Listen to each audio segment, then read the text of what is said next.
রাধে রাধে সকলকে welcome back to my channel. আরেকটা নতুন ভিডিওতে তোমাদের সকলকে জানাই অনেক অনেক ওয়েলকাম।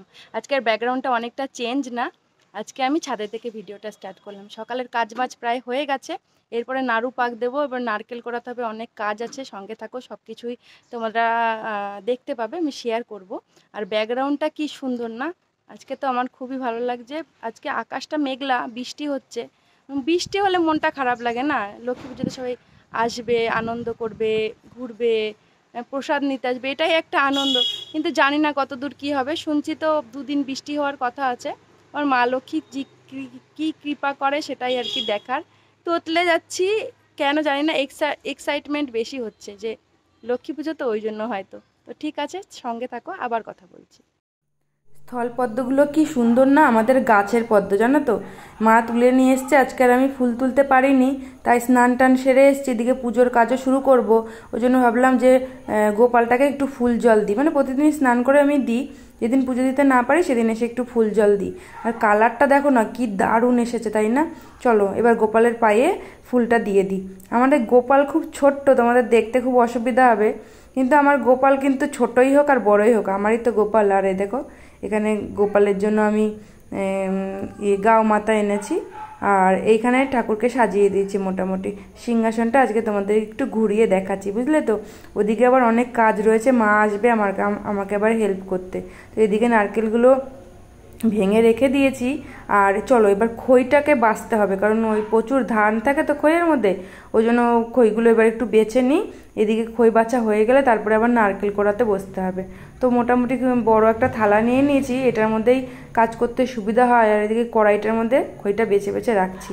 এবার এদিকেরটা কাজ শেষ হলো, এবার শুরু করলাম আমি নারকেল কোড়াতে। 6টা নারকেলের নাড়ু বানাবো, একটু সময়ও লাগবে। এই কড়াইটা না আমি গত বছর নতুন কিনেছি, আগে যেটা ছিল একদমই পুরনো হয়ে গেছিলো, ভালো নারকেল কোড়ানো যেত না। এই জন্য এবার এই কোড়ানিটা কিনেছি, এত ভালো, এত তাড়াতাড়ি নারকেলগুলো কোড়ানো হয়ে গেল কি বলবো। 6টা নারকেল কোড়ালাম আমি, 6টা মানে 12 পিস, অর্ধেক অর্ধেক করলে সেটাই। কোনো কিছু মনেই হলো না। এদিকে একটুখানি এলাচ ভেজে নিলাম, আর এই থালার মধ্যে সব কিছু নিয়ে নিয়েছি। মা বললো আগে গুড় দিয়ে আর একটু চিনি দিয়ে, মানে পুরো গুড় দিয়ে করবো না, একটু চিনি মেশাতে হবে।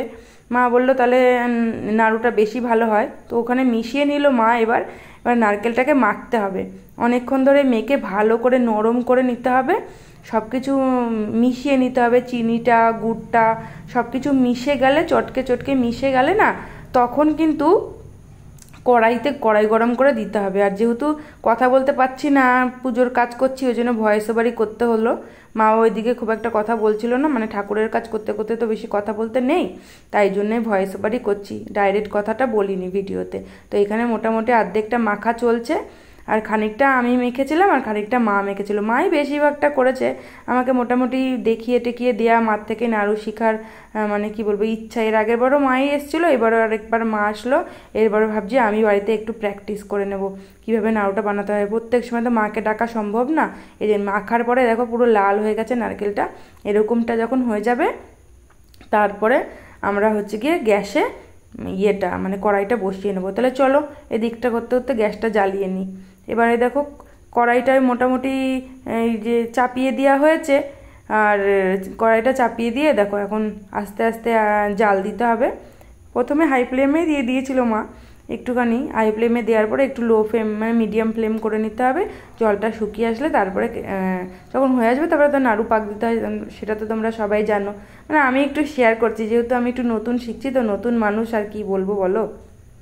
এদিকে নাড়ুটা এবার পাক হয়ে এসছে, নারকেলটা নাড়ু এবার পাকাতে হবে। এবার এটা হয়ে গেছে, এবার একটু থালার মধ্যে মা বললো নামিয়ে দেবে, তা নামিয়ে দিচ্ছেন। নাড়ু মোটামুটি শেষের পথেই, অর্ধেকটা আগে করে নিয়েছি, বা তারপরে আবার অর্ধেকটা, অনেকটা নারকেল তো একবারে তো হবে না, তো নাড়ুগুলো গোল গোল করে পাকিয়ে নিচ্ছি। এটা পাকানো একটু ঠান্ডা হয়ে গেলে ভাবছি গোপালের জন্য একটু তুলে রাখবো, জানো তো। আগে আগে গোপালের জন্য তো রাখতে হবে, তারপরে মা লক্ষ্মীর জন্য রাখবো। গোপাল যেহেতু নাড়ু খেতে খুব ভালোবাসে, এই যে গোপালের জন্য খানিকটা সরিয়ে রেখেছি, আর এই যে থালার মধ্যে খানিকটা ঠান্ডা হতে দিয়েছি, মানে একসাথে সব কিছু তো রাখা যাবে না, ওই গরমে সব কিছু আটকে যাবে, বুঝলে তো। এবার নাড়ুটা মোটামুটি এই পুরো 2 পর্ব শেষ হয়ে গেল। এরপরে মুরকি বানানোর জন্য নারকেলটা হচ্ছে গিয়ে গুড়টা জাল দিয়ে দেওয়া হচ্ছে। এখনো আসেনি। আকাশের অবস্থাটা মানে কি পরিস্থিতি দেখো, কিরকম সেরকম মেঘ জমেছে, এদিকে কারেন্ট নেই, এদিকে ভালো করে শুটও করতে পারছি না। এদিকে নাড়ুটা মোটামুটি শেষ হয়ে গেছে, গোপালের জন্য আলাদা তুলে রেখেছি, আর এখানে রয়েছে, আর এখানে গুড়টা জাল হচ্ছে, একটুখানি পাকটা আসবে তারপরে মুরগিটা বানাবো। প্রচণ্ড প্রবলেম হচ্ছে আজকে, কি জ্বালাচ্ছে কারেন্টটা। তাও আমাদের একদম জানলার সামনে রান্না করছি বলে খুব মানে সুবিধা হয়েছে, নাহলে তো অন্ধকার ঘরের ভিতরে হলে কিছু দেখাই যেত না।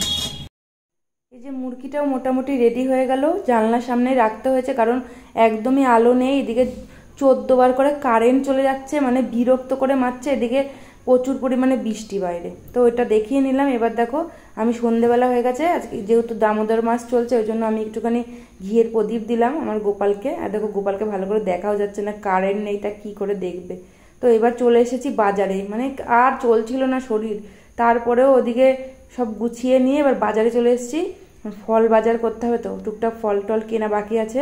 সোনা খানিকটা বললো নিয়ে আসবে, আমাকে বললো খানিকটা নিয়ে আসো, আর ওই জন্য বাজারে চলে এসেছিলাম। আর এখান থেকে নিলাম পানি ফল, আর দেখো কত কলা লেবু এনেছে, সবই মোটামুটি এখান থেকে টুকটাক করে নিয়ে নিয়েছি। আর আপেলও নিয়েছি এখান থেকে, দেখো আপেলগুলো কি সুন্দর টকটকে লাল, তাই না?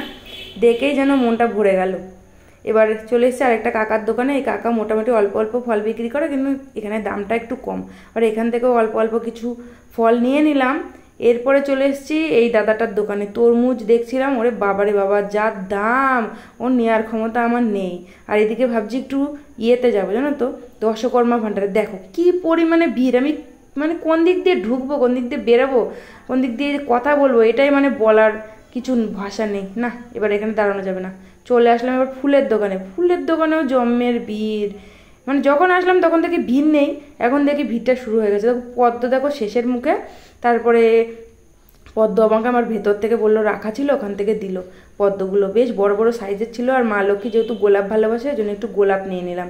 আর পদ্মগুলোও আমি ফ্রেশ পেয়েছিলাম, জানো তো, প্রচণ্ড ফ্রেশ ছিল পদ্মগুলো। কাজকর্ম সেরে এবার আমি একটু বসলাম, একটু রেস্ট নেবো, বাজার থেকে আসলাম। মানে আরেক কাণ্ড, মানে কাণ্ডর পর কাণ্ড ঘুরে যাচ্ছে। এদিকে আমার দেওরের ছেলের কি শরীর খারাপ জানো না, ওকে আবার হসপিটালে নিয়ে ছুটতে হবে, এত টেনশন, আর পাচ্ছি না। এদিকে এদিকের কাজ, এদিকে দেওরের ছেলের ওই প্রবলেম, মানে মামা শ্বশুর ঘরের যে দেওরটা আছে ছোটটা, ওর ছেলে হয়েছে, ওর ছেলের এখন অসুস্থ। তোমরা প্লিজ প্রে করো যাতে ও তাড়াতাড়ি সুস্থ হয়ে যায়। মানে এত চিন্তা হচ্ছে, মানে কি বলবো, ছোট বাচ্চা, এত চিন্তা হচ্ছে। এই সব কিছু সেরে এসে একটুখানি বসলাম, এদিকে অনেক কাজ বাকি আছে, আবার কালকে উপোস। এদিকে দেখো এক গাদা জামা কাপড় আমি পরশুদিন কেচেছি, সেইগুলো মানে ভাঁজ করার সময়ও আমার নেই। মানে আমি কি করব জানি না, রাত জেগে এবার কাজ করব।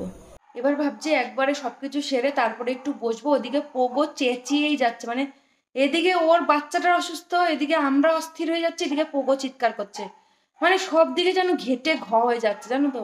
আর ভাল লাগছে না। এবার ভাবছি তাড়াতাড়ি খেয়ে দে একটু রেস্ট নেবো, কারণ ডাক্তারের সঙ্গে কথা হলো, সবার সঙ্গে কনসাল্ট করলাম। কালকে সকালে ওকে হসপিটালে মানে এইমসে নিয়ে যাব, দেখি ওখানে কি হয়, তারপরে তোমাদেরকে আবার আপডেট দেব। এই হলো আমার ডিনার আজকের। এই হচ্ছে আমি খাবো একটু রুটি, একটু ভাত, আর একটু সয়াবিনের তরকারি। তো চলো ডিনারটা করে নিই। ভিডিওটা আজকের জন্য এই পর্যন্তই, দেখা হবে আরেকটা অন্য ভিডিওতে। ততক্ষণ সবাই ভালো থেকো, সুস্থ থেকো, আর টাটা।